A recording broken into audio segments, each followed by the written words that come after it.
वालेकुम सलाम। Ma'am, KPK में जितने भी वर्कर कन्वेंशन हुए हैं या जितने भी रैलियां हुए, सब कामयाबी की तरफ जा रहे हैं। क्या लगता है केपीके की आवाम तैयार है?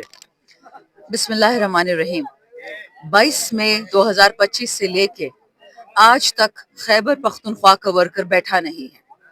जो जलसा है, जो जुलूस है, जो एहतजाज है, हर चीज़ में, चाहे वो 28 सितंबर भी था लियाकत बाग पिंडी में, चाहे वो 4 अक्टूबर था, चाहे वो 26 नवंबर था, खैबर पख्तूनख्वा का वर्कर, इमरान खान का वर्कर घर पे नहीं बैठता, वो जेल में बैठता है। वो जेल को पसंद करता है, लेकिन वतन के लिए कुर्बानी को तैयार है। आपकी बातों से लग रहा है कि आपका मौक़िफ़ ये कि कारकुनान जो है या कौम जो है वो हर वक्त तैयार होती है, लेकिन कारकुनान सवाल करते हैं कि लीडरशिप अभी तक कोई वाज़ेह लाएमल नहीं दिया। इस दौरान अगर इन लोगों की गिरफ्तारियां हो जाती है तो वो फिर क्या करेगी? क्या लाएमल है कौम के लिए? देखिए, वारंट तो मेरा भी निकल चुका है, लेकिन जुनैद अकबर ने हमें कितने महीने कहा था पहले कि खैबर पख्तूनख्वा का एमएनए एमपीए ये बहाना नहीं कर सकता कि मैंने बेल नहीं ली, मैंने जमानत नहीं ली। जिससे जमानत नहीं ली वो ले ले। और अगर हमारे सूबे में खैबर पख्तूनख्वा में पंजाब के केपी के एमएनए और एमपीए को उठा लिया गया तो फिर आप समझ जाएं। इसलिए से मैं ज्यादा बात नहीं करूंगी, लेकिन जो खुद उठना चाहता है, जो खुद शौकीन है कि उसको उठा लिया जाए, 2-3 दिन जेल में आराम करे और ये जलसा जुलूस गुजर जाए, उसके हम जिम्मेवार नहीं है। इमरान खान को बताया जाएगा कि ये गद्दार थे। जाहिर है ये कौम जो है ये उतना ही शऊर रखता है जितना एक पार्लियामेंटेरियन रखता है। ये वो कौम है जो वक्त आने पर सहाफ़ी भी बन जाती है, वो कौम है जो वक्त आने पर एक सियासतदान भी बन जाता है। सब समझता है, ये वो शऊर है जो इमरान खान ने दिया है। तो इस वक्त जो वारंट निकले हैं या जो गिरफ्तारियां या जो नाअहलियों का खदशा है, कौम ये समझती है कि लाहेमल देने से पहले अगर इन लोगों की गिरफ्तारियां होती है तो ये मशकूक है। तो फिर अगर ये लोग हो जाते हैं, कौम को वाज़ेह पैगाम आप क्या दे सकते हैं? क्योंकि आप भी एक बड़ी मजबूत आवाज है। देखिए, मैंने बहुत सारे लोग देखे हैं 28 अक्टूबर से 2 घंटे पे 28 सितंबर से 2 घंटे पहले उठा लिए जाते हैं। 4 अक्टूबर आता है, 4 घंटे पहले लोग उठा लिए जाते हैं।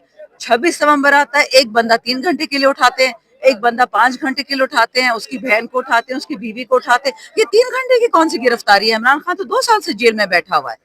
मेरा किसी मशकूक बंदे से कोई काम नहीं है, मेरा अपने किरदार से, मेरे हल्के, मेरे लोगों से काम है। मैं निकलूंगी, ये निकलेंगे। अगर कोई एमएनए एमपीए छुपता है तो वो ये समझ जाए कि बेशक वो बीमार क्यों ना हो, बेशक उसकी जेन्युइन मजबूरी क्यों ना हो, लोग यही समझेंगे कि वो कॉम्प्रोमाइज्ड है। आपकी क्या राय है कि अगर मुमकिन तौर पे ये लोग फरमाइशी तौर पे या हकीकी तौर पे गिरफ्तार हो जाए, तो कौम ने तो ये फैसला कर लिया है, तैयार कर लिया है कि ये तहरीक जो है ये तब खत्म होगी जब तक खान साहब की रिहाई नहीं होती, जब तक इस कौम की रिहाई नहीं होती। तो फिर क्या पैगाम देना चाहते हैं कौम को कि अगर ये लोग साइडलाइन भी हो जाए फरमाइशी तौर पे या हकीकी तौर पे, तो कौम को क्या समझाना चाहते हैं कि आपने क्या करना है?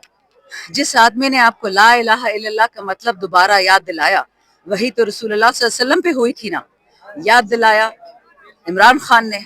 उसके लिए मैं अकेली पूरी हूँ, ये अकेला पूरा है, ये अकेला पूरा है, ये अकेला पूरा है। बस किसी की जरूरत हमें नहीं है। हमारा जोरे बाजू फौलादी है।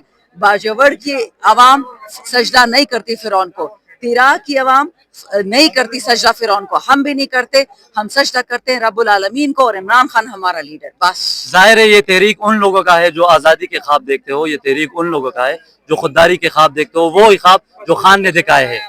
तो अगर खान साहब के पैगामात बंद हो जाए जेल से, तो फिर पार्टी को हिदायत मिल चुकी है पहले से कि जो खान साहब के वफादार है उनको क्या हिदायत मिल चुकी है कि आपने ये करना है वो करना है? मैं तो 1 साल से खान साहब से मिली नहीं हूँ, लेकिन इंशाल्लाह मुझे यकीन है कि खान साहब की आवाज कोई नहीं बंद कर सकता, उनकी हिदायत हम तक पहुंचेंगी। आखिरी सवाल, इस तहरीक और इस जज्बे को आप देख सकते हैं, जहां पर भी हम जाते हैं सारी कौम यही बताते हैं कि हम हर तरह के तैयार हैं। तो क्या ये तहरीक कामयाब हो पाएगी इस दफा? हर दफा निकलते हैं, लेकिन हमारे सर पे चिराग से लोग आते हैं, स्नाइपर्स आते हैं, वर्दियों में आते हैं, हमें गोलियां मारते हैं। तो मार दे गोलियां, हम पीछे नहीं हटेंगे। कामयाबी अगर हमारी मौत से होती है या कामयाबी हमारी जिंदगी से, निकलेंगे हम सही। बहुत शुक्रिया, बहुत शुक्रिया।